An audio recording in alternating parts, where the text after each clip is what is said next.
La tosferina está atacando actualmente en muchos lugares del Perú.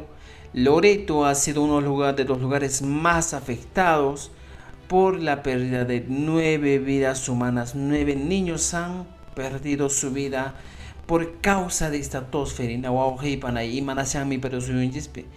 Esto debido a que muchas personas pues no tienen vacunas completas, tal vez se han descuidado en la alimentación, se han descuidado en este tremendo frío, pero esta tosferina, que hay tosferina nisqa onkoiga nisho sinchi peligroso nisman sinchi pero muy peligroso, muy mortal.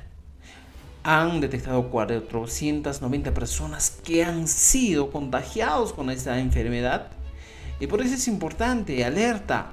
Llapakichis y achanaykichis. Nichcharinakichis. Chaytaq kay tosferina nisqa hapichasunkima.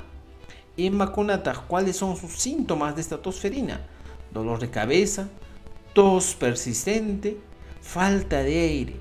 Si tú tienes todos estos síntomas, es importante que tú acudas a un centro de salud más cercano que está a tu casa para poder ver y para poder diagnosticar si verdaderamente tienes tosferina o se trata de una simple gripe. Estimados amigos, kuna punjaukuna kay tosferina nisqamanta allinta jawrikunanchis o mayki sinchita nanan nishuta uju hapisunki una ichaña hapisasunki mana kacharita munasunkichu astawan mana respirayta atinkichu chayqa nisharinakin puririnakin hampina wasima hinaspa ninaki tosferina pachapi washanispa chayqa sino chaykikita chutarunki yana kuchitaraq rikurunki wawqiypanay chaymi kay llakikuykuna kay pero suyunchispi pasakushan apakushan tupakunanchiskama.